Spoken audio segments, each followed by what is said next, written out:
History has always been a puzzle, but some pieces are missing entirely.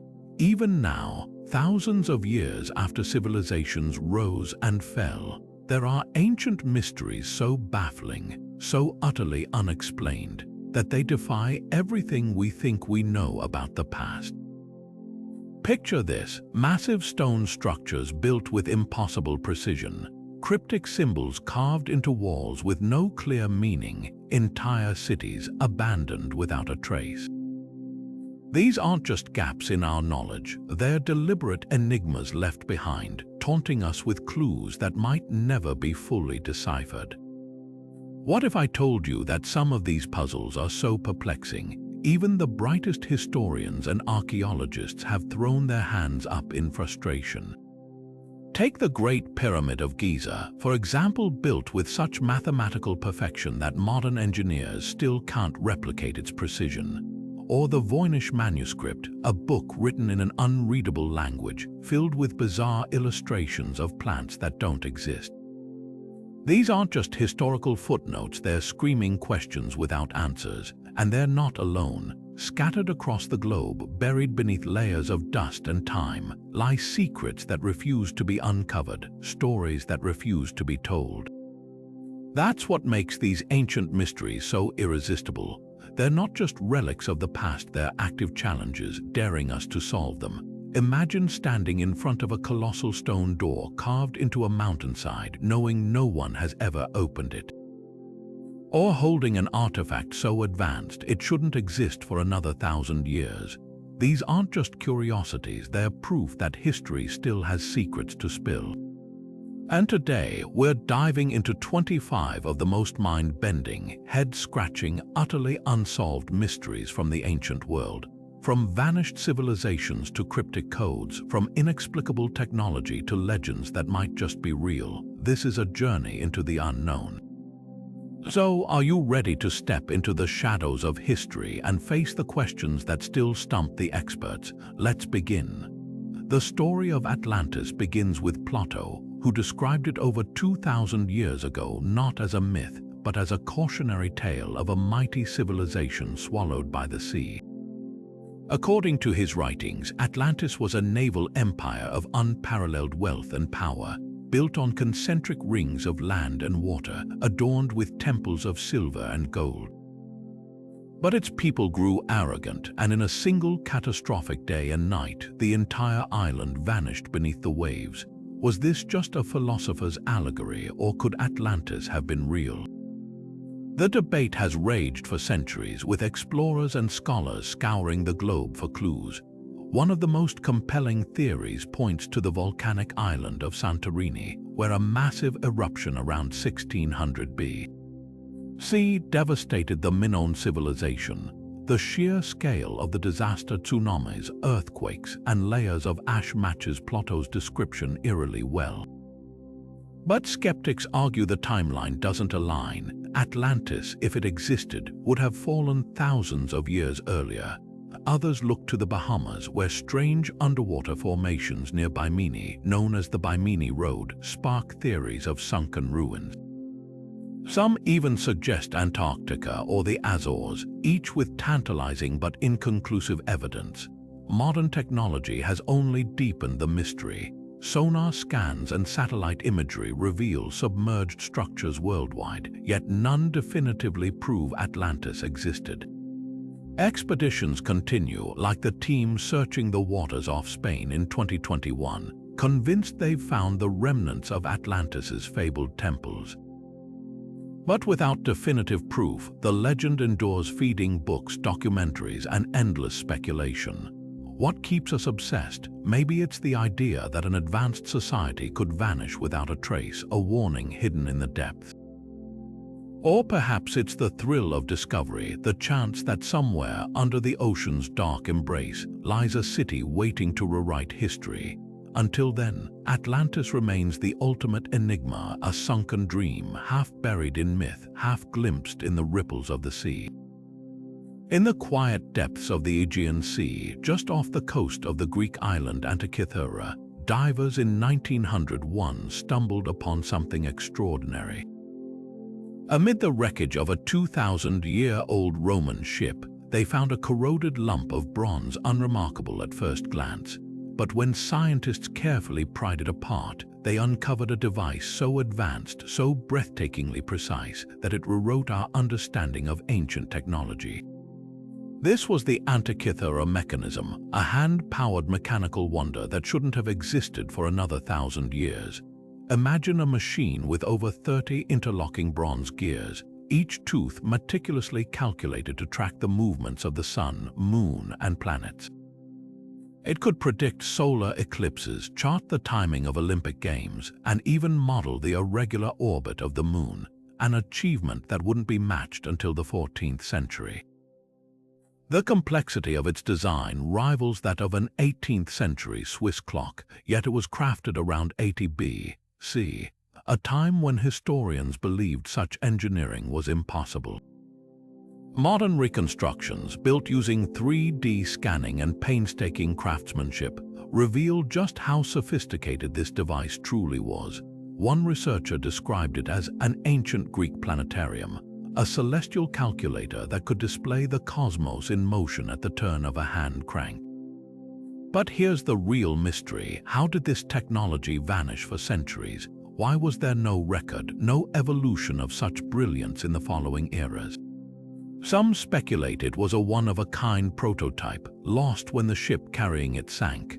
Others believe it was part of a forgotten tradition of Hellenistic engineering, its secrets buried with the scholars who designed it. The Antikythera Mechanism forces us to reconsider the limits of ancient innovation. Were there other devices like it, lost to time or waiting to be discovered? And what does its existence say about the gaps in our historical record? For now, this intricate marvel remains both a triumph and a riddle, a whisper from the past that defies everything we thought we knew about the ancient world. Buried in a quiet corner of Yale University's Voynich Library lies a book unlike any other, a manuscript so baffling that it's been called the most mysterious document in the world. The Voynich Manuscript, named after the Polish book dealer who rediscovered it in 1912, is a 200-page puzzle wrapped in vellum and written in a language no one can read. Its pages are filled with looping, alien script accompanied by illustrations that defy logic, plants with no known earthly counterparts, naked women bathing in green liquid, and intricate astrological charts mapping celestial bodies in patterns that don't match any known system. For over a century, cryptographers, linguists, and historians have tried, and failed, to crack its code. What makes the manuscript so infuriating is its sheer unpredictability. Statistical analysis reveals its writing follows linguistic patterns, suggesting it's not gibberish, yet every attempted decryption hits a wall. World War II codebreakers, including teams from Bletchley Park who cracked the Nazi enigma, turned their skills to the Voynich and walked away empty-handed. Even modern artificial intelligence, trained on hundreds of languages, has produced only contradictory guesses. In 2019, one AI study claimed it detected Hebrew roots, while another insisted it was encoded Arabic. The truth nobody knows. Then there are the illustrations, a gallery of the impossible. Herbal sections depict flora with twisted roots and leaves that don't match any botanical records, leading some to speculate they're fictional or extraterrestrial. Astronomical diagrams show unfamiliar constellations, while the infamous biological section features those eerie, interconnected tubes and basins, as if mapping a surreal human anatomy. Some theories suggest alchemical symbolism or an elaborate hoax, but radiocarbon dating confirms the vellum dates to the early 15th century, and the ink matches period materials. Recent breakthroughs have only deepened the intrigue. Multispectral imaging revealed faint, erased handwriting beneath the text, possibly a desperate attempt by its author to correct mistakes in an already inscrutable work. Meanwhile, marginalia in medieval Latin and a suspiciously torn corner hint at a turbulent journey through history, passing through the hands of emperors, mystics, and possibly even the occultist John Dee. Yet the core question remains, was this a sacred text, a scientific treatise, or the ravings of a lone genius? The Voynich Manuscript is more than a curiosity, it's a mirror reflecting our own limits. Every generation brings new tools to decipher it, only to find it slipping further from grasp. Perhaps its true power lies not in being solved, but in reminding us that some secrets are meant to stay hidden. High above the arid plains of southern Peru, etched into the desert floor like a sprawling canvas, lie the Nazca Lines, a collection of giant geoglyphs so vast they can only be truly appreciated from the sky. Stretching across nearly 200 square miles, these enigmatic drawings depict everything from geometric shapes to intricate animals. A hummingbird with wings outstretched, a spider with unnervingly precise legs, even a humanoid figure dubbed the astronaut staring blankly at the horizon. Created between 500 BC and 500 AD by the ancient Nazca culture, their purpose remains one of archaeology's most hotly debated mysteries. How were these massive designs crafted with such precision, especially when their creators could never have seen them from above? The answer lies in surprisingly simple yet ingenious techniques. By removing the dark, iron-rich surface rocks to expose the lighter sand beneath, the Nazca people created stark contrasts visible for miles. Small-scale models and careful measurements, possibly using ropes and stakes, allowed them to scale up designs flawlessly despite the immense sizes. The desert's dry climate, with its minimal wind and rain, acted as a natural preservative, locking these artworks in place for over 2,000 years. But why go to such lengths? Theories range from the practical to the extraterrestrial. Some researchers argue the lines functioned as an astronomical calendar, aligning with solstices or constellations to mark planting seasons. The spider glyph, for instance, may mirror the Orion constellation, vital to Andean cosmology. Others propose ritualistic purposes, walking paths for ceremonies or offerings to gods believed to control water in this parched landscape. Then there's the fringe fascination. Could these be landing strips or signals for ancient aliens, as some mid-20th century theorists claimed? While mainstream scholars dismiss this, the sheer scale fuels imaginations. Recent discoveries have only thickened the plot. In 2019, drones revealed over 100 previously unknown geoglyphs, including surreal humanoid figures and fantastical creatures. Some seem to cluster around ancient trade routes, hinting at a navigational role. Meanwhile, studies of nearby settlements suggest the lines might map underground water sources, turning the desert into a sacred blueprint.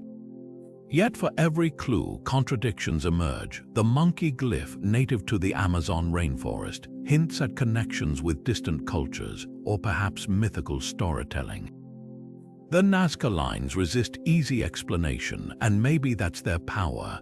They force us to grapple with the limits of our understanding, to wonder what drove an ancient people to collaborate across generations on a project only the sky could fully reveal.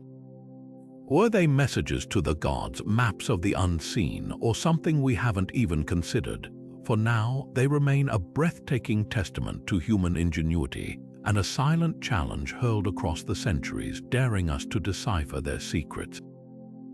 Standing solitary on the Salisbury Plain, Stonehenge's towering stones have guarded their secrets for over 4,000 years. The sheer scale of this Neolithic monument is staggering. Some of its sarsen stones weigh up to 50 tons, dragged across miles of terrain, while the smaller bluestones were transported all the way from Wales, nearly 150 miles away. How did a society without wheels, let alone cranes or metal tools, achieve such a feat? The answer lies in a combination of brute strength, ingenious engineering, and a level of communal organization that still leaves archaeologists in awe. One prevailing theory suggests the builders used a system of wooden sledges, rollers, and ropes to move the massive stones. Experiments have shown that teams of workers could haul these monoliths across log pathways, leveraging friction and momentum. For the bluestones, some researchers propose they were transported by glacier activity or even floated on rafts along rivers. though neither theory is without controversy. The precision of the final arrangement is just as baffling. The stones were shaped using stone mauls and antler picks, then fitted together with mortise and tenon joints, a technique more commonly associated with woodworking. The entire structure aligns perfectly with the summer and winter solstices, suggesting an intimate knowledge of astronomy encoded in stone. But why go to such extraordinary lengths? The purpose of Stonehenge has been debated for centuries. Early theories painted it as a Druid temple or a Roman monument, but radiocarbon dating pushed its origins back to a much older, pre-Celtic era. Some evidence points to it being a burial site. Excavations have uncovered human remains, some with signs of ritualistic practices. Others argue it functioned as a healing center, with the blue stones believed to possess mystical properties. Then there's the astronomical hypothesis. Stonehenge's alignment with solstices and lunar cycles suggests it may have served as a celestial calendar, helping Neolithic people track seasons for agriculture or religious ceremonies. More recent discoveries have only added layers to the mystery.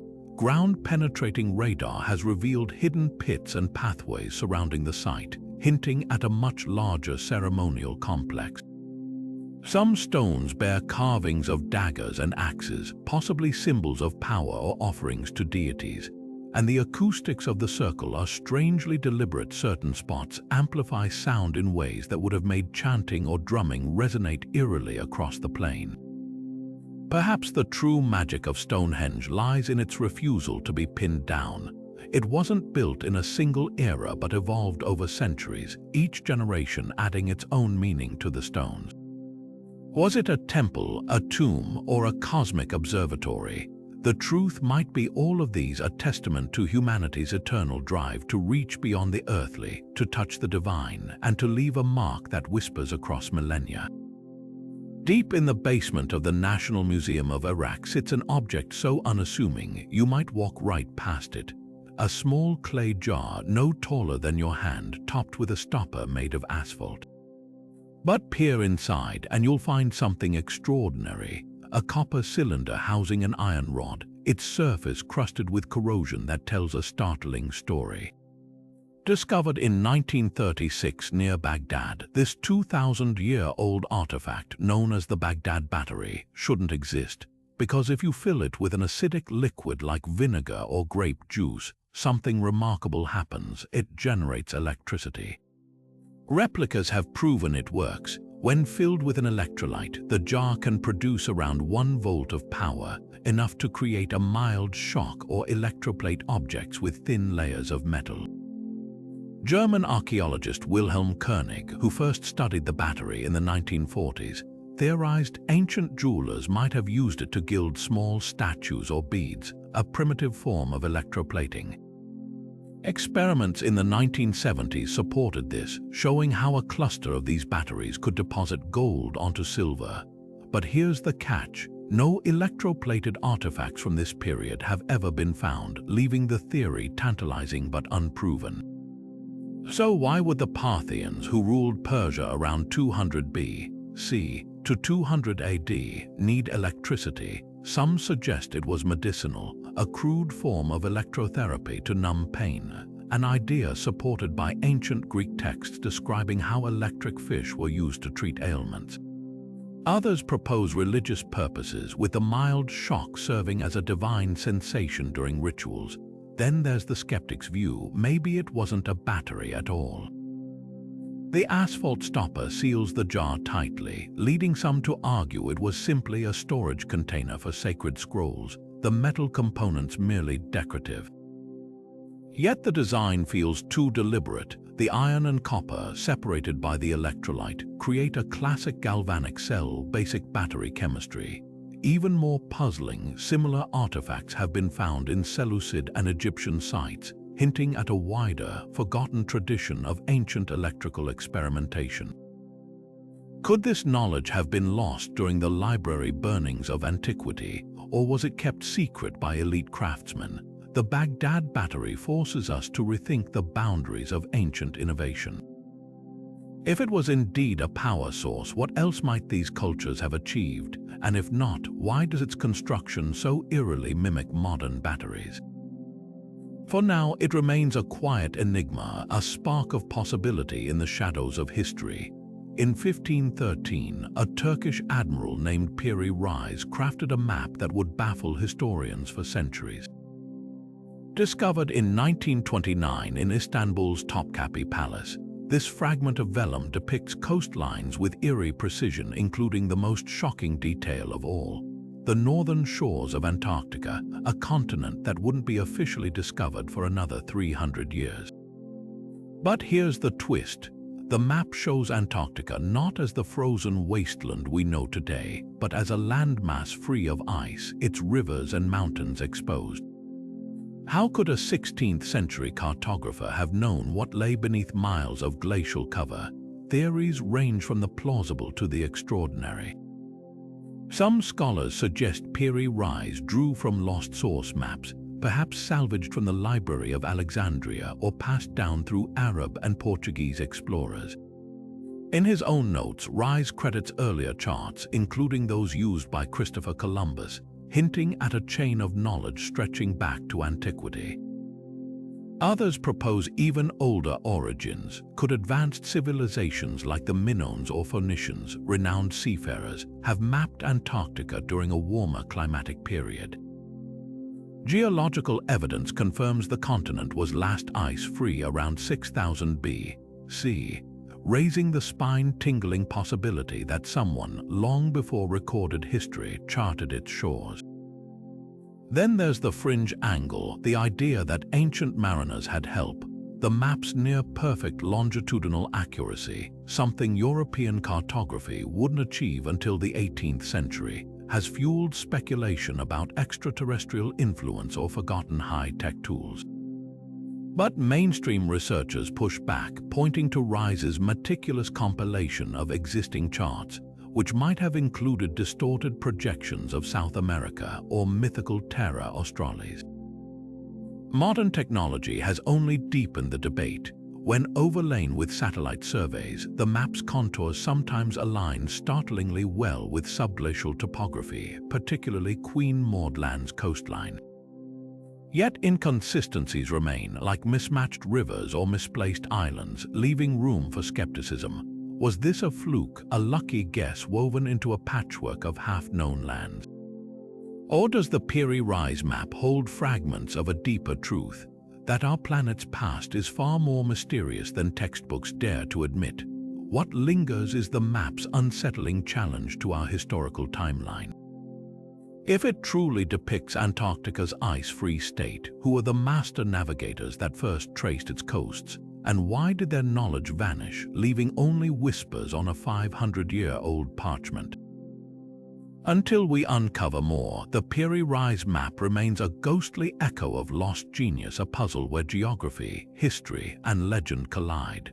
For all the centuries we've spent studying the Great Pyramid of Giza, it seems there's always something new lurking just out of sight.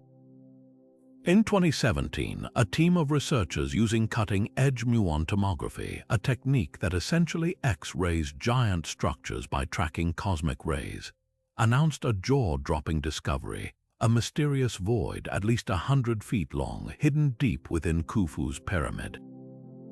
Dubbed the Big Void, this chamber sits above the Grand Gallery, perfectly aligned with the pyramid's central axis, yet inaccessible by any known passage.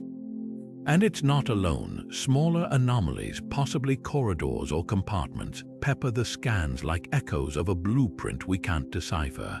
What could be inside these sealed spaces? Theories span the practical to the fantastical.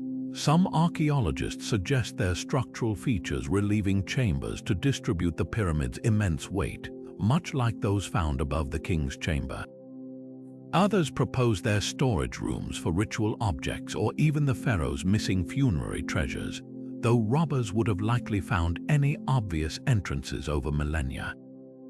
Then there's the electrifying fringe idea. Could they hide advanced technology or sacred knowledge? Ancient texts speak of the pyramid's iron throne, a celestial reference, some link to metallic artifacts or even energy-conducting materials. The real enigma isn't just what's hidden, it's why. The pyramid's builders went to extraordinary lengths to conceal these chambers, embedding them behind layers of limestone so thick that not even modern drills can penetrate without damage. This wasn't carelessness, it was deliberate obfuscation. Perhaps the void served a spiritual purpose, acting as symbolic pathways for the pharaoh's soul to ascend. Or maybe they're time capsules meant to shield secrets until humanity reached the technological prowess to uncover them, a cosmic game of hide and seek across epochs. Recent follow-up scans have only intensified the debate. In 2023, higher-resolution muon imaging revealed hints of a narrow corridor leading toward the pyramid's north face, possibly connecting to the outside. Was this a builder's escape route sealed after construction? A ventilation shaft repurposed as a hidden passage? The data refuses to give easy answers.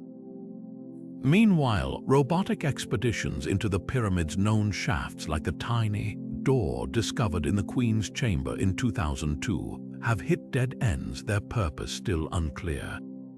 The Great Pyramid's hidden chambers taunt us with the limits of our understanding. Every scan peels back another layer, revealing not just stone, but the whispers of a civilization that mastered engineering in ways we're still unraveling. Until we develop non-invasive ways to explore these voids, or until the pyramid decides to yield its secrets, they remain ghostly reminders that even the most studied monument on Earth still has stories left to tell. In 1938, Chinese archaeologist Kai Pu-te made a discovery in the remote Bayan Ha Mountains that would ignite one of the most enduring controversies in alternative history. Inside a network of caves, his team reportedly found hundreds of stone discs, each about the size of an old vinyl record, with a hole at the center and grooves spiraling outward like phonograph tracks. But it was what lay beneath the surface that sent shockwaves through fringe archaeology. When examined under magnification, the discs allegedly revealed microscopic hieroglyphs, tiny, precise carvings telling an astonishing story. According to translations by Russian scientist Dr. Nui in the 1960s, the inscriptions described a spacecraft from a distant star system crashing into the mountains 12,000 years ago. The survivors, a people called the Dropa, were stranded on Earth, unable to repair their vessel. The implications are staggering. If genuine, the Dropa stones would rewrite human history as we know it, suggesting not only extraterrestrial contact in prehistoric times, but also a lost civilization with advanced technology. Proponents point to the disc's unusual barium content and intricate grooves as evidence of artificial design. Some even claim that a few local tribespeople in the region still carry distinct genetic traits: short stature, unusually large eyes, that align eerily with the Dropa's described appearance. But skepticism runs deep. Mainstream archaeologists dismiss the stones as a textbook case of pseudoarchaeology. No verified photographs of the hieroglyphs exist, and the original discs allegedly vanished from Chinese storage facilities during the Cultural Revolution. The only translations come from second-hand accounts, and linguists note that the script bears no resemblance to any known ancient writing system. Even the name Nui raises red flags. It's not a recognized Chinese name, leading some to question whether the researcher ever existed. Alternative explanations have emerged. Some geologists argue the discs could be natural formations called stone wheels, created by mineral deposits in concentric layers. The grooves might simply be erosion patterns misinterpreted through the lens of wishful thinking. Others suggest the entire story is a Cold War-era hoax, fabricated to sow disinformation or capitalize on growing UFO fascination. Yet the mystery persists. Recent expeditions to the region have failed to locate new discs, but local folklore still whispers of small, pale beings who descended from the sky long ago. Whatever the truth, the Dropa stones challenge us to ask, how do we distinguish between wild speculation and buried history? And if even a fraction of the claims hold weight, what other ancient secrets might be hiding in plain sight? Perched high above the ancient Inca capital of Cusco, the walls of Sacsayhuaman defy logic with their staggering precision. These fortress-like structures, built from limestone blocks weighing up to 200 tons each, fit together so seamlessly that not even a razor blade can slip between them, and yet not a single drop of mortar was used. The stones, some with as many as 12 angles, interlock like a colossal three-dimensional jigsaw puzzle, their irregular edges perfectly matched to withstand centuries of earthquakes. How did the Inca achieve such flawless craftsmanship without modern tools or even the wheel? One theory points to an almost obsessive trial and error method. Workers may have painstakingly shaped each block by hand, using harder stones to grind the edges, then repeatedly testing the fit against neighboring stones until the alignment was exact. The process would have been agonizingly slow. Some estimates suggest a single block could take months to perfect, but the results speak for themselves. Another hypothesis suggests the Inca used a technique called sounding, tapping stones with wooden mallets to detect hollow spots, then carefully chiseling away imperfections until the resonance indicated a perfect fit.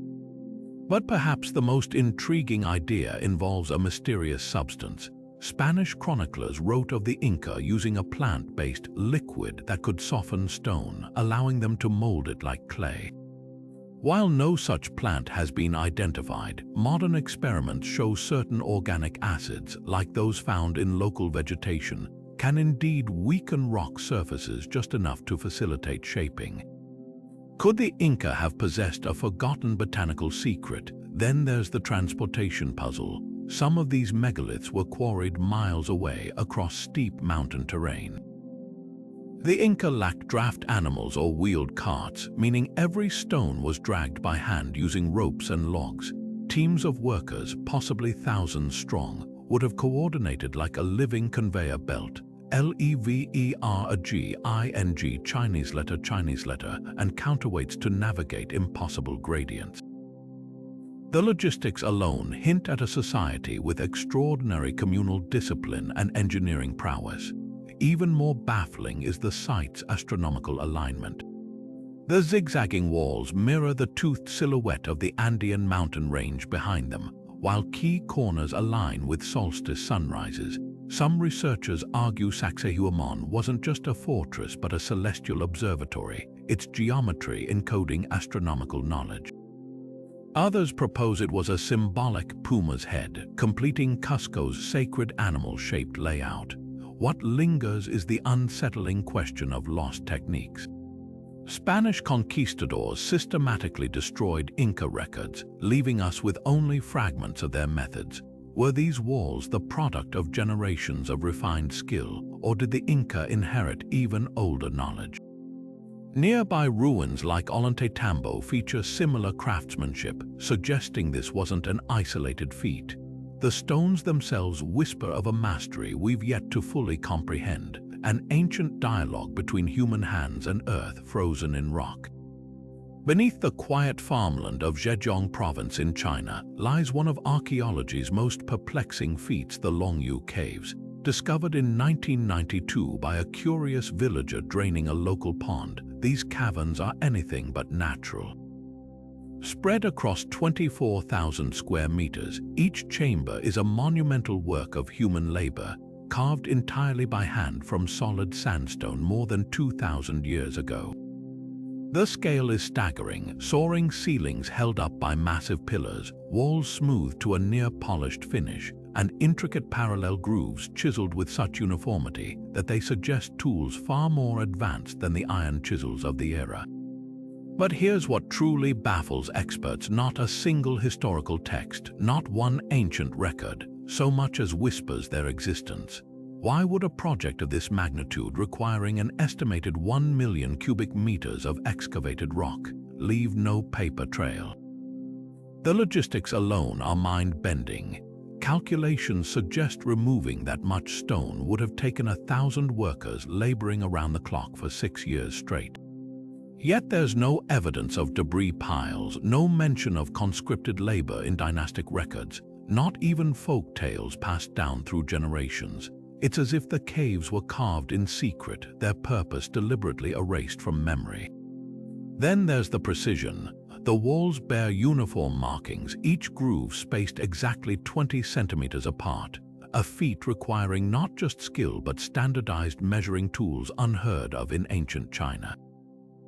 The pillars are positioned to distribute weight flawlessly, preventing collapse despite the soft stone. Even the angles of staircases and rooms reflect an advanced understanding of acoustics. Sound reverberates in eerie, controlled ways, suggesting the spaces might have been designed for ritual chanting or musical ceremonies. What were these caves for? Theories range from the practical to the mystical. Some archaeologists propose they were imperial quarries, providing stone for nearby construction, yet no matching sandstone has been found in regional monuments. Others argue they were subterranean granaries, though the lack of storage niches or ventilation makes this unlikely. More tantalizing are links to lost spiritual practices. The cave's layouts align with celestial events, and local legends speak of divine beings who descended underground. Could they have been a sacred retreat hidden to protect forbidden knowledge?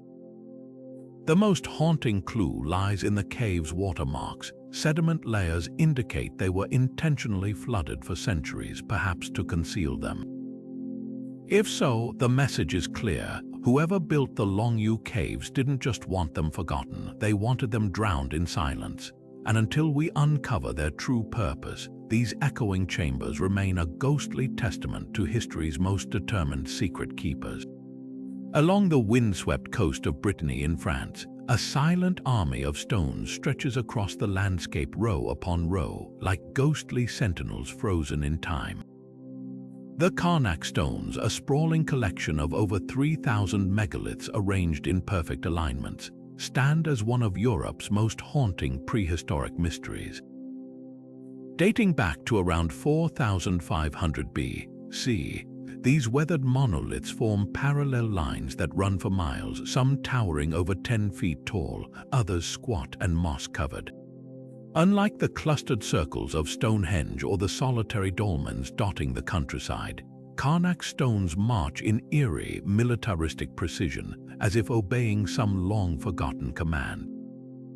But who orchestrated this monumental effort, and what message were they trying to carve into the earth? The scale of construction defies simple explanation. Local legend claims the stones are a Roman legion turned to rock by the wizard Merlin, a poetic myth but hardly archaeology. Modern research suggests a society with staggering communal organization. Each stone, some weighing dozens of tons, was quarried miles away and transported without wheels or pack animals, likely using a system of log rollers, ropes, and brute manpower. But it's the arrangement that truly baffles. The alignments aren't random, they follow precise geometric patterns, with rows converging or diverging at intentional angles. Some researchers propose they functioned as a colossal astronomical calculator, tracking solstices or lunar cycles. At dawn during the summer solstice, the sun rises in exact alignment with several key rows, casting long shadows that intersect like celestial clock hands. Others suggest they marked territorial boundaries or pilgrimage routes for Neolithic tribes.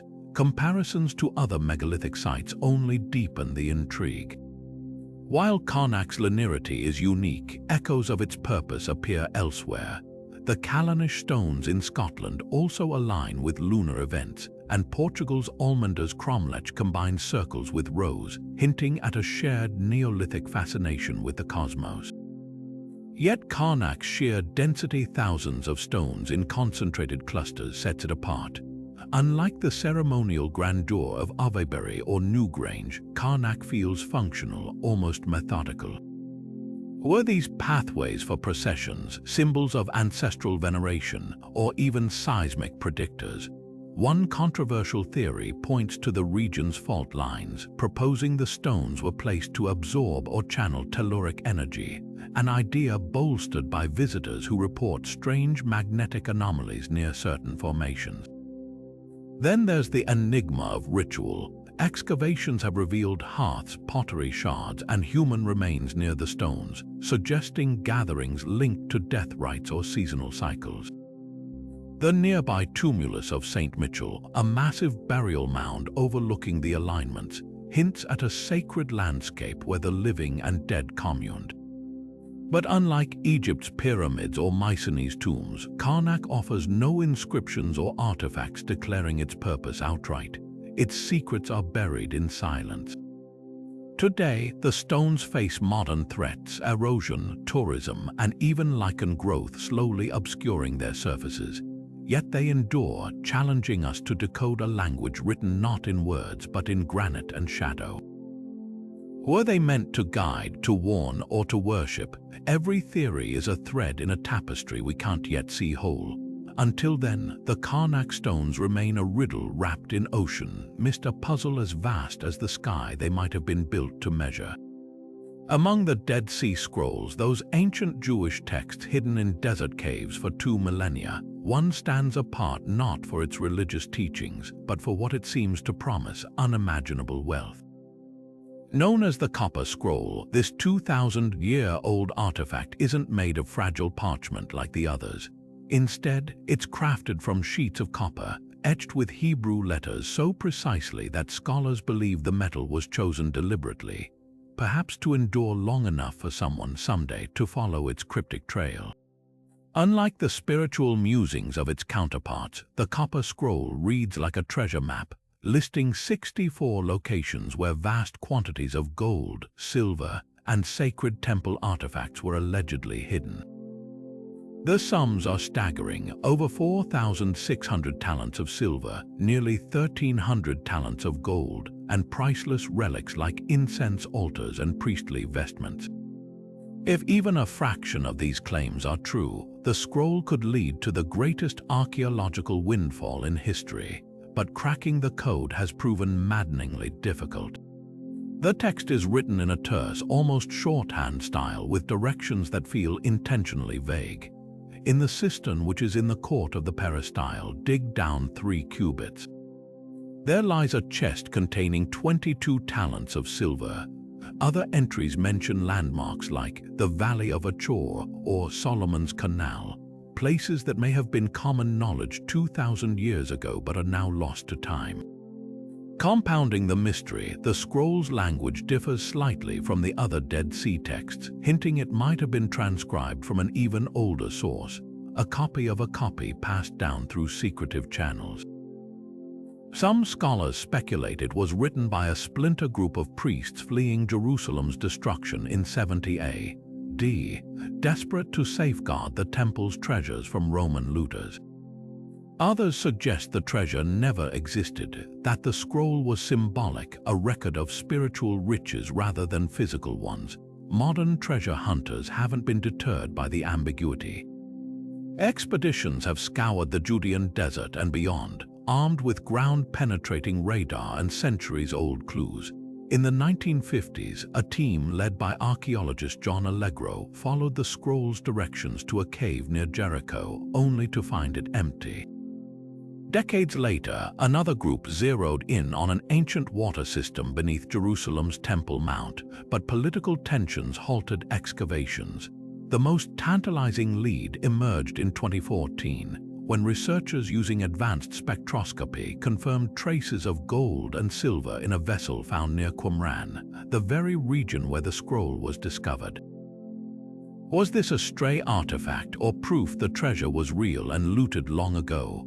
The Copper Scroll's true enigma may lie in its duality. It could be both a literal inventory and a metaphorical warning, a reminder that wealth is fleeting or that some secrets are meant to stay buried. For now, its treasures remain just out of reach, teasing us with the possibility that somewhere in the rocky wilds of the Middle East, a fortune in ancient gold still waits beneath the sand. Peat bogs are some of nature's most unlikely time capsules. These waterlogged, oxygen-poor marshes across northern Europe have a chilling ability to preserve organic matter, including human flesh. For centuries, farmers cutting peat have stumbled upon bodies so intact they could be mistaken for recent murder victims, only to learn they've unearthed someone who died over 2,000 years ago. Known as bog bodies, these Iron Age corpses are more than just archaeological curiosities. They're frozen glimpses into a world of ritual, violence, and beliefs that still unsettle modern minds. Take the Toland man, discovered in Denmark in 1950. His face, eerily serene, looks almost as if he's sleeping, his stubble and the wrinkles around his eyes preserved in stunning detail. But the noose around his neck tells a darker story. He didn't die peacefully. Like many bog bodies, his death was deliberate, some might say ceremonial. The same goes for Lindo man, found in England in 1984. His skull fractured, his throat slit, and his stomach laced with mistletoe pollen, a plant sacred to druids. These aren't accidental burials or battlefield casualties. The wounds, the poses, even the contents of their last meals suggest something far more unsettling. These were offerings. The prevailing theory points to human sacrifice. The bogs weren't just convenient dumping grounds, they were liminal spaces, bridges between the earthly and the divine. Celtic and Germanic tribes saw them as gateways to the gods, places where the boundary between worlds grew thin. By depositing a life into the bog, they might have been seeking divine favor, fertility for crops, victory in battle, or protection from disasters. The bodies often show signs of ritualistic overkill, strangulation, blunt force trauma, and throat cutting, as if ensuring the victim couldn't return. Some, like the Id girl from the Netherlands, were even pinned down with branches, as though their killers feared supernatural retaliation. But not all cases fit neatly into the sacrifice narrative. Certain bodies exhibit signs of social deviance, cropped hair, bound hands, or physical deformities, leading some scholars to argue these were criminals or outcasts executed and discarded as warnings. The old Croghan man, an Irish bog body, had his nipples sliced and a hazel rod driven through his chest, marks of symbolic degradation meant to strip him of power in the afterlife. Others speculate these could be vanquished enemies, kings deposed in coups, or even willing participants in a death ritual, consuming hallucinogens before meeting their fate. Modern forensic science has peeled back even stranger details. Hair analysis on the Grobel man revealed he ate a gruel laced with hallucinogenic ergot fungus hours before dying. Was he in a trance when the knife fell? CT scans of the Winderby girl showed no signs of violence at all, challenging earlier assumptions she was drowned for adultery.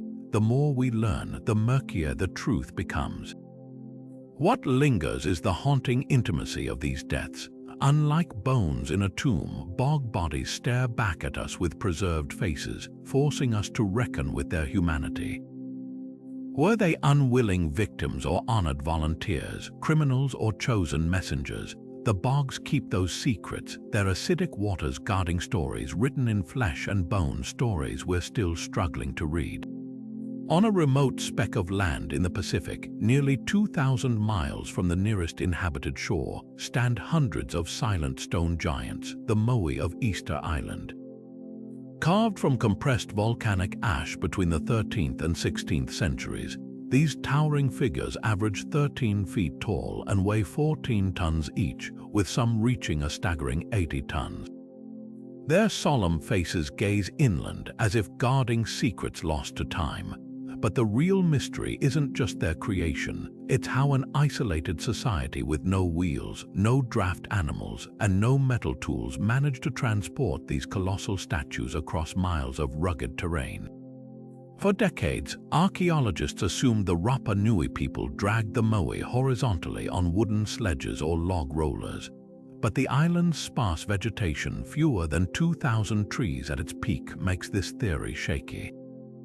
Could a civilization struggling to build canoes really have spared precious timber to move stones? Then there's the folklore.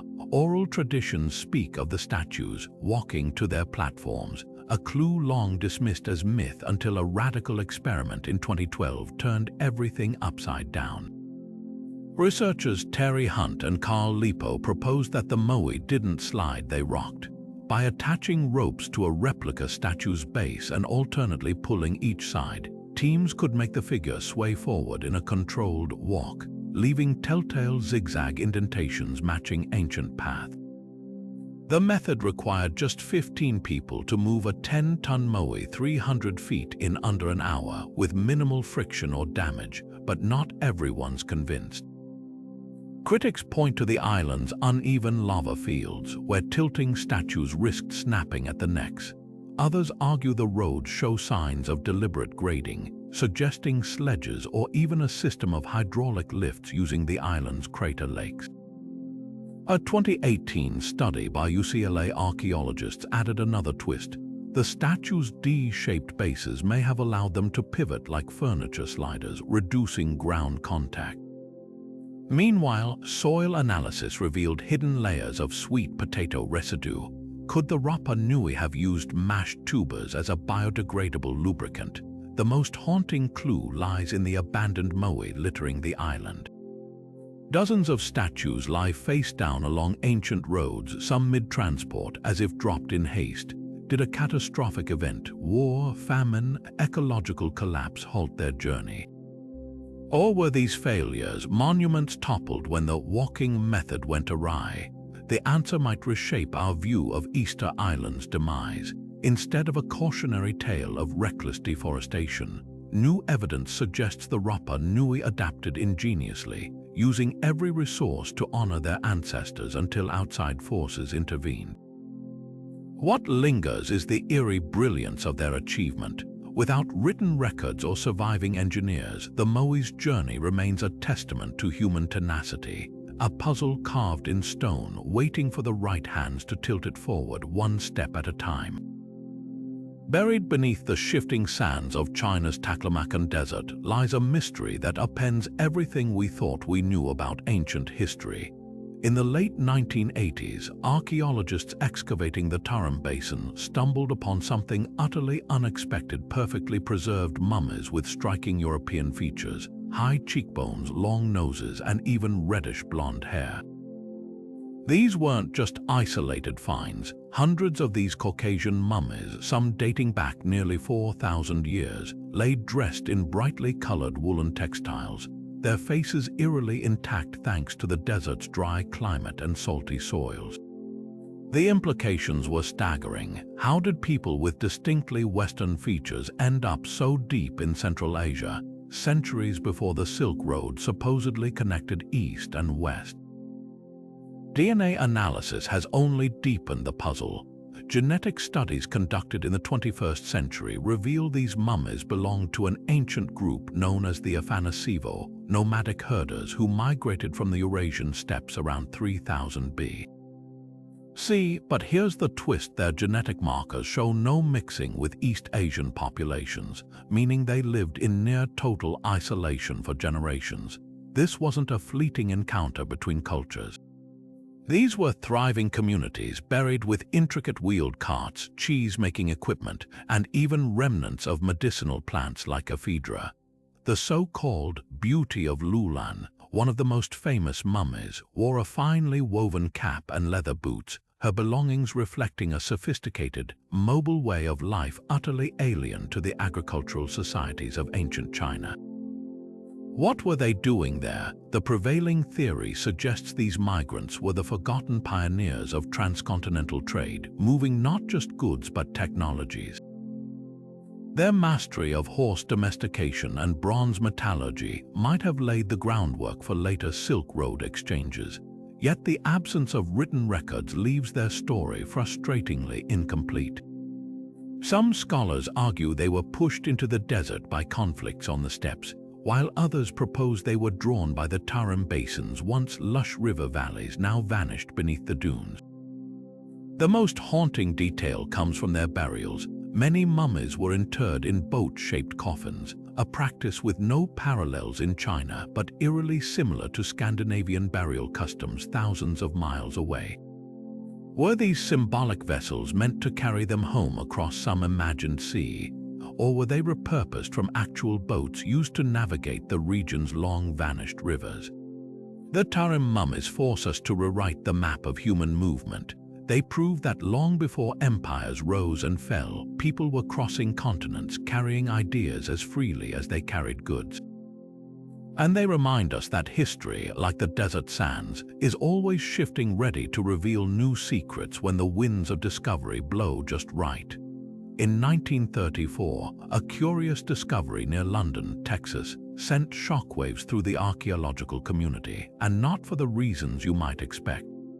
While walking along Red Creek, a local couple stumbled upon a rock with what appeared to be a wooden handle jutting out. When they cracked it open, they found something astonishing: an iron hammerhead embedded firmly inside, its metal head fused seamlessly into the surrounding stone.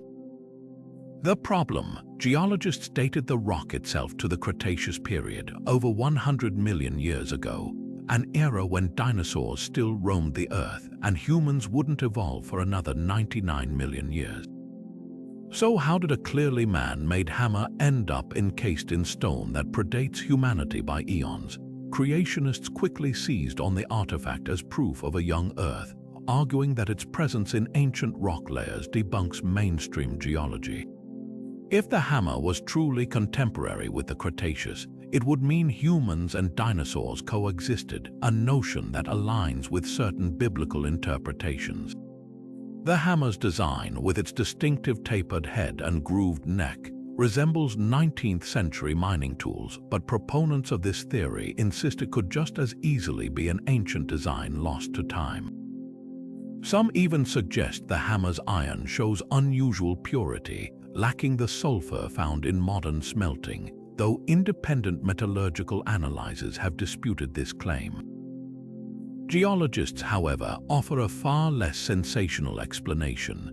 They point to the natural process of concretion, a phenomenon where mineral-rich water can rapidly deposit layers of rock around objects, creating the illusion of great age. The hammer could have been dropped or discarded in the 19th century, only to become encased in a hard, stone-like shell within decades. Similar formations have been observed around nails, bottles, and even Civil War-era bullets. The surrounding rock, while resembling ancient sedimentary layers, might simply be a localized quirk of mineral chemistry, but the debate doesn't end there. Skeptics highlight another oddity: the wooden handle partially turned to coal. This process, known as carbonization, typically requires significant time and pressure, yet 19th century wood shouldn't have undergone such transformation so quickly. Unless, of course, the hammer was exposed to unique conditions, perhaps buried near a natural coal seam or subjected to underground heat. The London hammer remains a Rorschach test of belief. For some, it's undeniable evidence that history isn't what we've been taught. For others, it's a textbook case of misinterpreted natural processes. What's undeniable is its power to provoke, a humble tool that somehow, against all odds, hammered its way into the center of one of archaeology's fiercest debates. Whether anomaly or accident, it refuses to be ignored. Tucked away in the rugged mountains of Qinghai Province, China, lies a discovery that blurs the line between geology and ancient engineering: the Beigong pipes. Embedded deep within Mount Beigong's caves, these mysterious iron tubes protrude from the rock like the remnants of some forgotten machinery. Some run horizontally into the mountain's depths, while others stand vertically, resembling broken pillars. The strangest part: geological testing suggests they've been there for roughly 150,000 years, long before humans supposedly mastered metallurgy. At first glance, the pipes seem almost industrial. Their hollow, cylindrical forms vary in size, with diameters ranging from needle-thin to over a foot wide. Chemical analysis reveals they're made of iron, with significant percentages of silicon dioxide and calcium oxide materials consistent with modern smelting techniques. Even more baffling is their arrangement. Clusters of pipes converge at what looks like a triangular opening in the cave wall, as if designed to funnel something: air, liquid, or energy. Locals have long considered the site sacred, dubbing it the ruins of an alien launch pad. But could there be a less extraterrestrial explanation? geologists propose that the pipes might be fossilized tree roots. In rare conditions, plant roots can absorb minerals from surrounding sediment, gradually transforming into iron-rich casts over millennia. Similar formations, called root casts, exist worldwide, like Utah's famous Escalante petrified forest. The problem: most root casts are small and erratic, while the Bagong pipes exhibit uniform shapes and strategic placements that feel unnaturally deliberate. Then there's the radioactivity. Some samples from the site show slightly elevated radiation levels, fueling speculation about ancient nuclear activity or even a lost high-tech civilization. Skeptics counter that trace radiation occurs naturally in certain mineral deposits, but the anomaly adds another layer of intrigue. Modern expeditions have only deepened the divide. In 2002, a team from the Chinese Academy of Social Sciences concluded the pipes were not naturally formed, citing their high iron purity, over 90% in some segments, a feat impossible without advanced smelting. Yet without definitive proof of human craftsmanship like tool marks or slag piles, the debate rages on. Are the Bagong pipes evidence of a prehistoric industrial society or just an extraordinary geological fluke? For now, they remain a silent puzzle, their rusted surfaces guarding secrets as old as the mountains themselves. Whether nature's artwork or humanity's lost blueprint, they challenge us to rethink the boundaries of ancient innovation. Hidden away in the Cathedral of St. John the Baptist in Turin, Italy, a single piece of linen has sparked debate, devotion, and scientific scrutiny for centuries. The Shroud of Turin, a 14-foot-long cloth bearing the faint but unmistakable image of a crucified man, is one of history's most contested relics. To believers, it's the direct imprint of Jesus Christ left behind after his resurrection.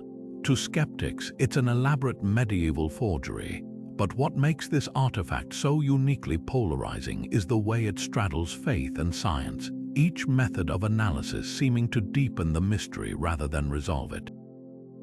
The image on the shroud is hauntingly detailed, a negative-like imprint of a bearded man with wounds consistent with biblical accounts of crucifixion, lacerations from scourging, a puncture in the wrist matching Roman nail placement, even what appears to be a stab wound in the chest.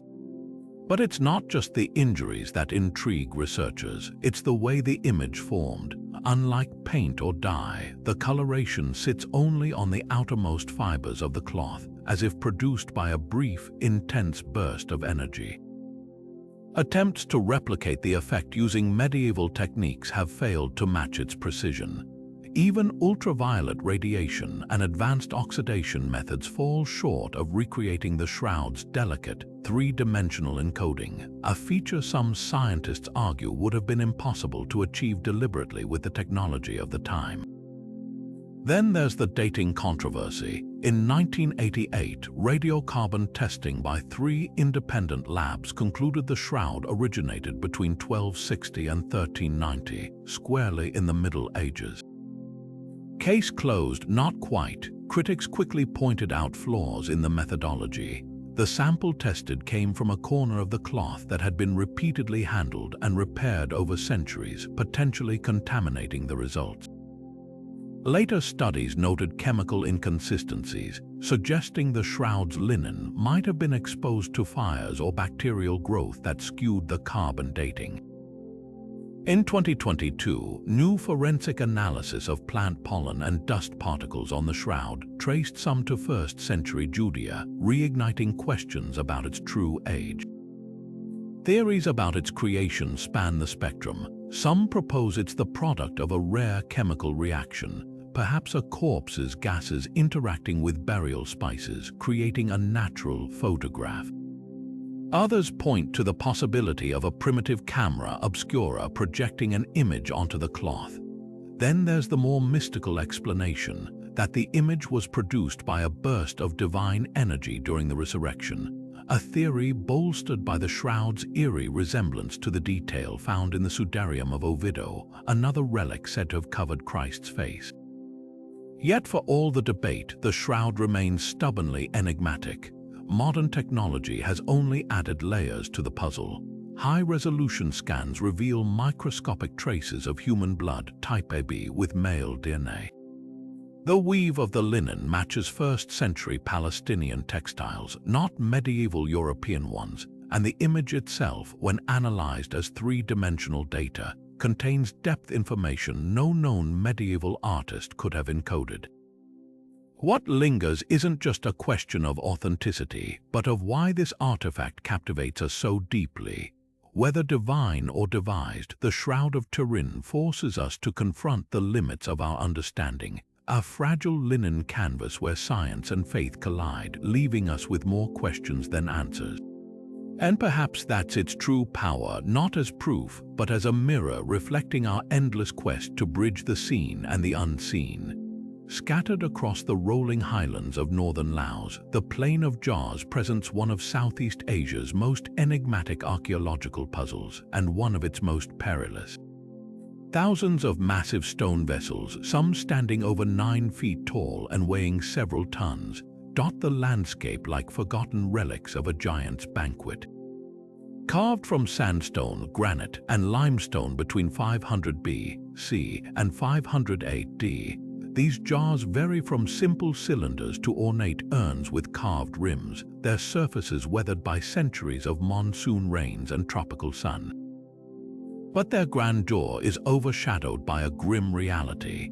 Many sit amidst fields littered with unexploded cluster bombs, remnants of America's secret war in Laos during the 1960s and 70s. This deadly legacy has made systematic research nearly impossible, leaving the jar's origins shrouded in uncertainty. Local legends offer colorful explanations. One folktale tells of an ancient race of giants who brewed rice wine in the jars to celebrate a military victory.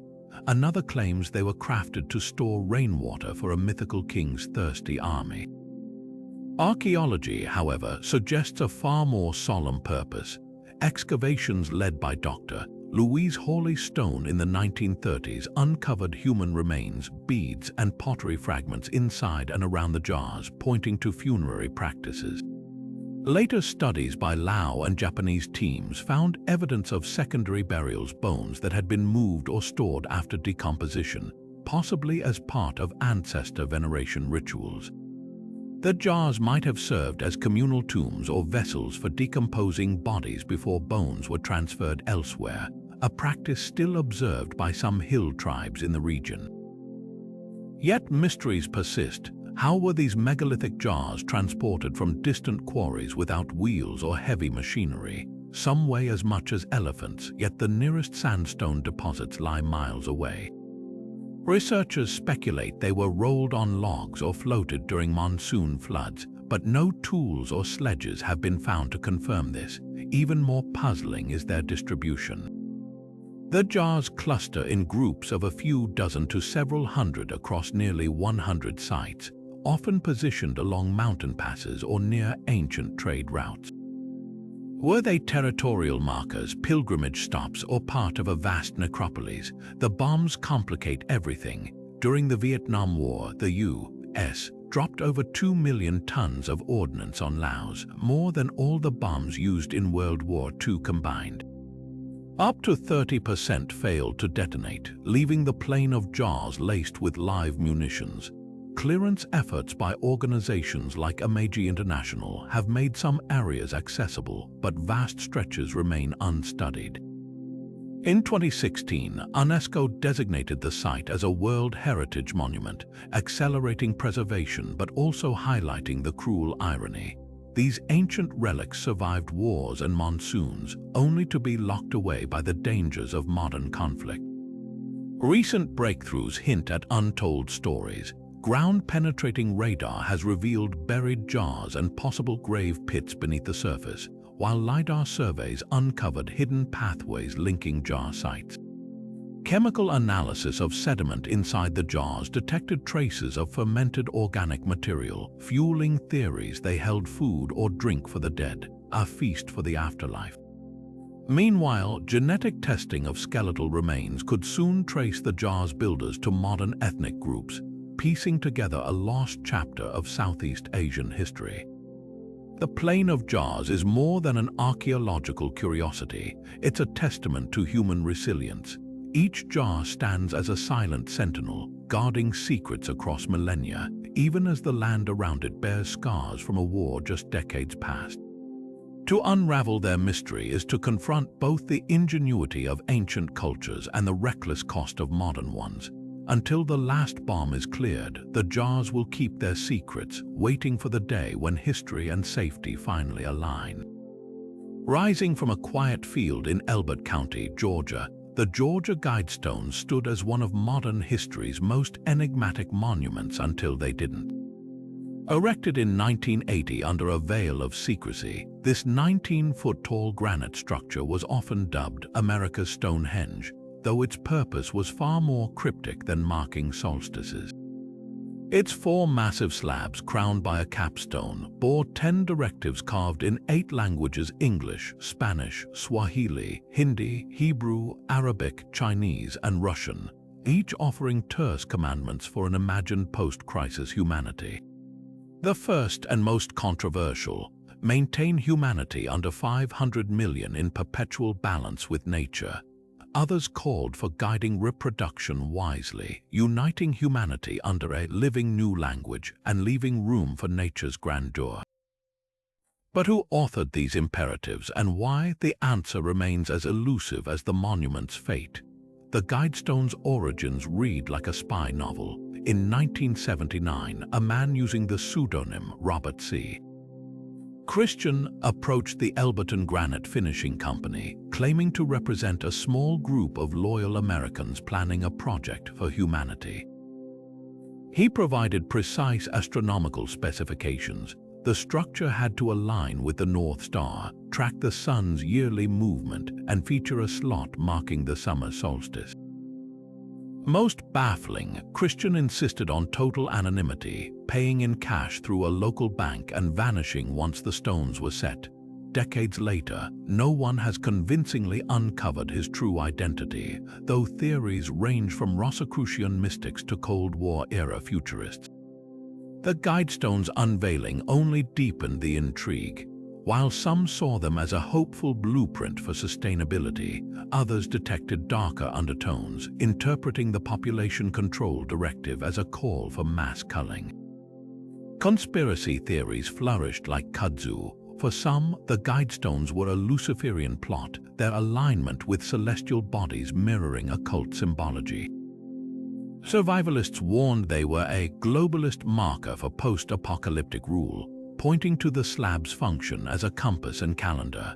Others tied them to the Georgia-based Council on Foreign Relations or even the cryptic predictions of the 20th century psychic Edgar Cayce. The monument's multilingual messages fueled suspicions of a New World Order agenda, a rallying cry that grew louder as QAnon and anti-vaccine movements co-opted its imagery. By 2020, the Guidestones had become a pilgrimage site for both admirers and agitators, their meaning as fractured as the political landscape. Then, in July 2022, everything changed. At dawn on July 6th, security cameras captured a massive explosion, reducing the Guidestones to rubble. Days later, crews demolished the remaining pillars, citing safety concerns. Authorities blamed vandals, but the bombing's precision suggested inside knowledge. No group claimed responsibility, though online forums buzzed with speculation. Had fringe activists struck a blow against perceived tyranny, or was this a cover-up, silencing stone before its prophecies could unfold? The truth may never surface. The Elbert County Sheriff's Office closed the case without arrests, and the fragments were quietly hauled away. What lingers isn't just the mystery of Robert Christian or the blast's perpetrators, it's the Guidestones' unsettling resonance. In an era of climate crisis and cultural divides, their directives feel both prescient and polarizing. Were they a warning, a manifesto, or merely an eccentric art project? Without their physical form, we're left with only echoes in granite dust, a monument that dared to imagine humanity's future and paid the price for its audacity.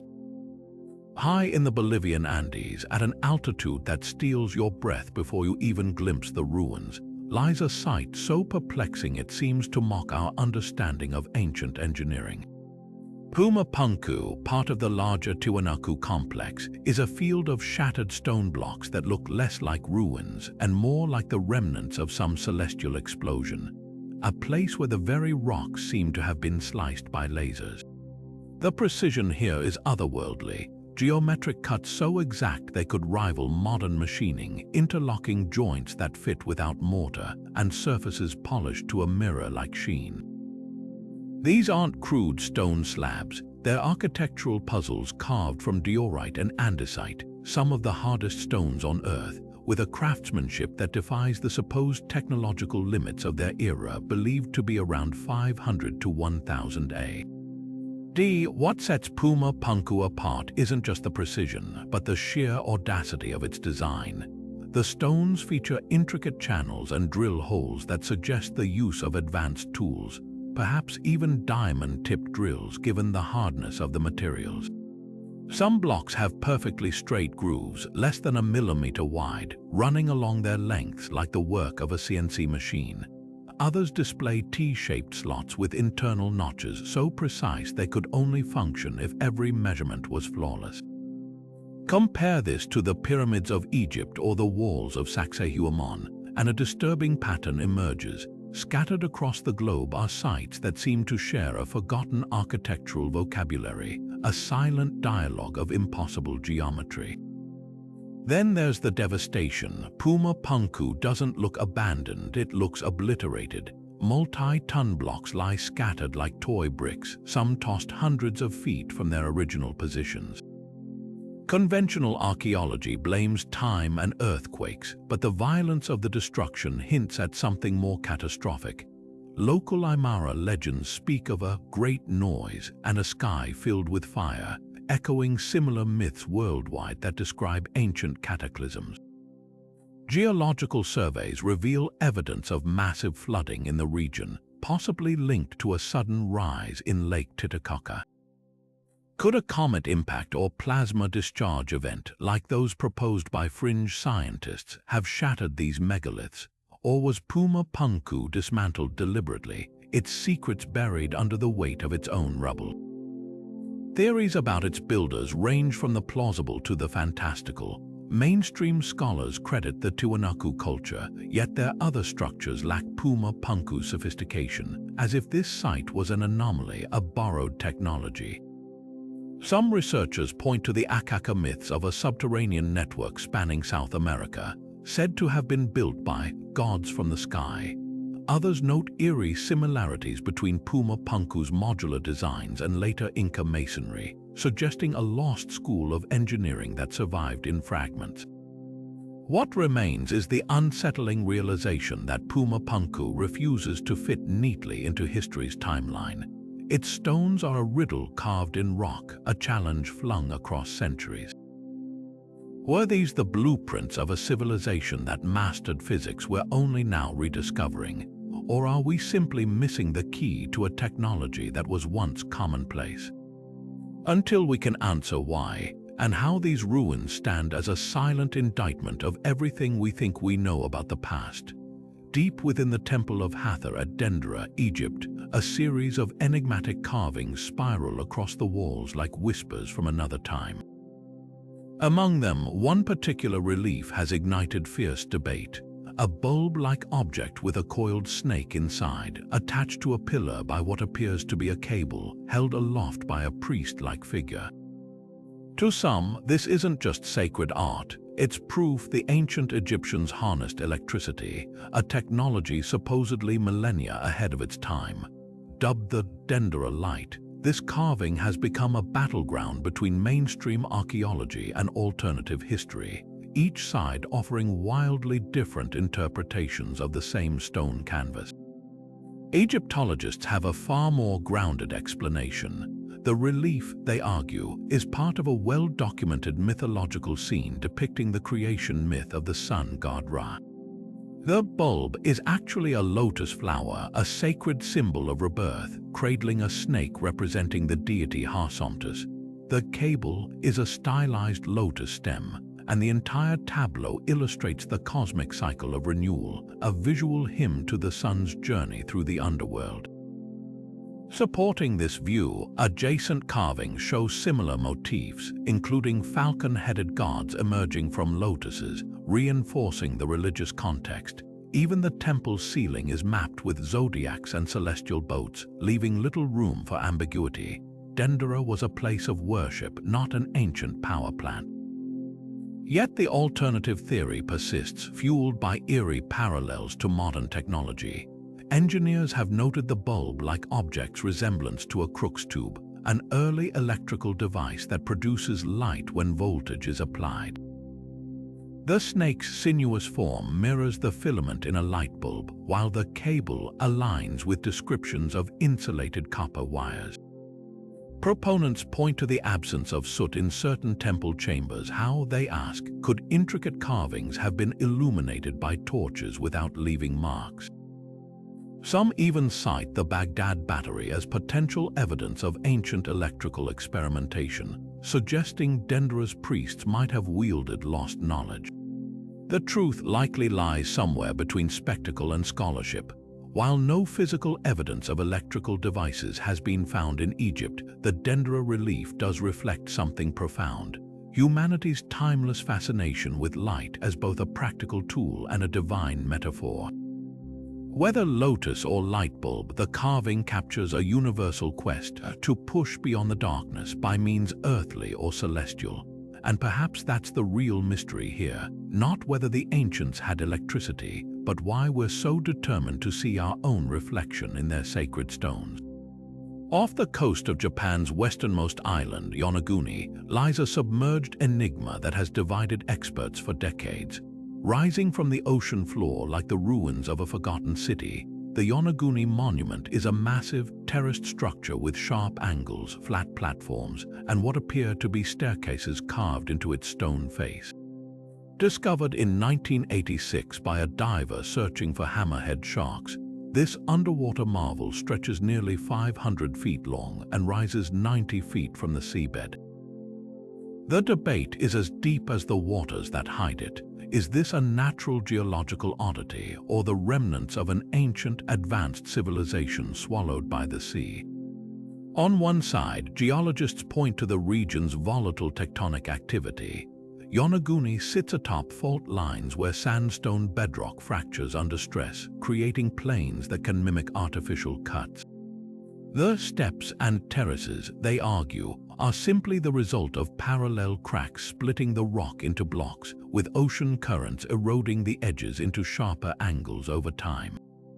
Similar formations exist worldwide, like Northern Ireland's Giant's Causeway or the hexagonal columns of Devil's Tower in Wyoming, nature's own stonemasonry at work.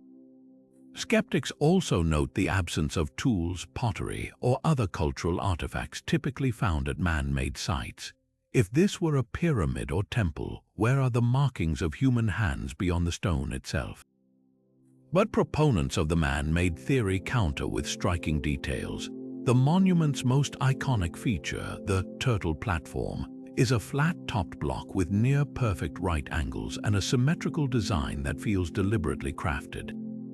Nearby, two round depressions resembling mooring holes and a relief that some interpret as a carved face add fuel to the fire. Comparisons to known archaeological sites are hard to ignore. The terraced levels echo the step pyramids of Mesoamerica, while the overall structure bears an uncanny resemblance to Peru's Sacsayhuaman with its interlocking, angular masonry. Even more compelling are the tool marks reportedly found on some surfaces, straight grooves and chisel-like indentations that seem impossible for waves alone to create. The controversy intensifies when you consider the region's history. Yonaguni lies near the legendary land of Mu, a Pacific civilization said by some to have vanished beneath the waves, much like Atlantis. Local folklore speaks of ancient gods who descended from the sky, and underwater surveys have revealed other submerged structures nearby, including what looks like a stadium and a network of roads. Could this be evidence of a lost culture dating back over 10,000 years when sea levels were hundreds of feet lower? Or is our eagerness to see human ingenuity in every unusual rock formation leading us astray? Modern technology has only muddied the waters. Sonar mapping and 3D reconstructions highlight the monument's geometric precision, yet even these tools can't definitively rule out natural processes. The truth may lie somewhere in between, a natural formation enhanced by human hands or a structure repurposed by later civilizations, until divers uncover irrefutable proof. A tool, an inscription, or a dated artifact on a Goonie will remain a Rorschach test of belief, its shadowy corridors inviting us to project our own theories onto its weathered stones. Whether a quirk of geology or a relic of a sunken world, it stands as a haunting reminder that the ocean guards its secrets well.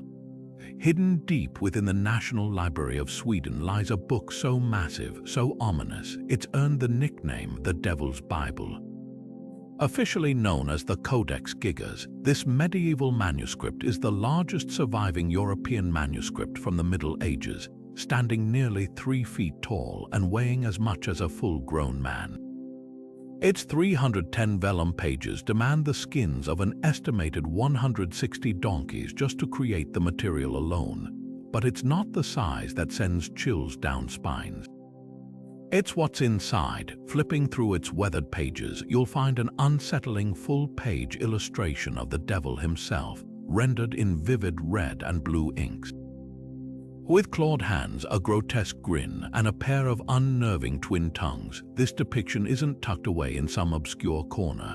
It sits boldly opposite a heavenly city, as if mocking the sacred texts that surround it. How did such a blasphemous image end up in a document that also contains the complete Latin Bible, medical treatises, and historical chronicles? The answer is shrouded in one of history's most chilling legends. According to 13th century lore, the Codex Gigas was the desperate work of a single monk, condemned to be walled alive for breaking his monastic vows. Facing execution, he struck a bargain. He'd create a book containing all human knowledge in a single night, or forfeit his soul. As midnight approached and the task proved impossible, the monk prayed not to God but to Lucifer. The devil answered, completing the manuscript in exchange for the monk's likeness added to its pages. When dawn broke, the book was finished and the monk's salvation was lost. But is there any truth to this supernatural origin story? Scholars note that the handwriting analysis suggests a single scribe did indeed pen the entire text, an astonishing feat that would have taken an estimated 25 to 30 years of non-stop work, not one night. The uniformity of the script hints at a monk working in near-total isolation, possibly as a form of penance. Some historians speculate the devil illustration was meant as a warning against temptation, not an homage, while others point to the book's oddities, like missing pages torn out near the devil's portrait, as evidence of medieval censorship. The mystery deepens when you examine the text itself. Alongside biblical passages, the Codex Gigas contains secular works like Josephus's Jewish antiquities, medical incantations, and even a calendar marking feast days for local saints. This unusual combination suggests the book might have been a showpiece, a declaration of a monastery's wealth and knowledge, yet the devil's presence looms too large to ignore. Was it a medieval inside joke, a psychological cry for help from its scribe, or, as some fringe theorists suggest, could there really have been supernatural intervention? Today, the Codex Gigas remains as enigmatic as ever. Its pages hold secrets we may never fully decode, standing as a testament to human ambition, and perhaps to the oldest fear of all, that some bargains once made can never be undone. Whether a work of devotion, madness, or something darker, it challenges us to ask where knowledge ends and obsession begins. From giant stone heads whispering forgotten languages to underwater ruins hinting at lost civilizations, we've wandered through history's most baffling enigmas, each one a stark reminder that the past refuses to be neatly catalogued. Think about it, how did the Nazca people create colossal desert drawings they could never see in full? Why would an ancient culture bury a working electrical cell beneath the sands of Baghdad? And what cosmic joke left us the Voynich Manuscript, a book filled with plants that don't exist and a language no one can read? These aren't just gaps in our knowledge, they're deliberate puzzles taunting us across centuries. Consider the sheer audacity of these mysteries, the Great Pyramid's hidden chambers still unexplored after millennia of study. The Dropa stones allegedly recounting an alien crash landing 12,000 years ago. Puma Punku's laser-like stone cuts defying the tools of its era. Each one forces us to question the very timeline of human ingenuity. Were our ancestors far more advanced than we've credited them? Or did they have help, whether from lost technologies, forgotten sciences, or something even more extraordinary? Here's the thing, these aren't just academic curiosities, they're invitations. Every unanswered question is a door cracked open, waiting for someone, maybe even you, to push it wider. So tell me in the comments, which of these mysteries keeps you up at night? The shroud wrapped in controversy, the jars buried under bombs, or the hammer encased in rock older than humanity itself? Your theories might just inspire our next deep dive into the shadows of history, because one thing's certain, for every mystery we've explored today, there are 100 more lurking just out of sight. And trust me, we're only getting started.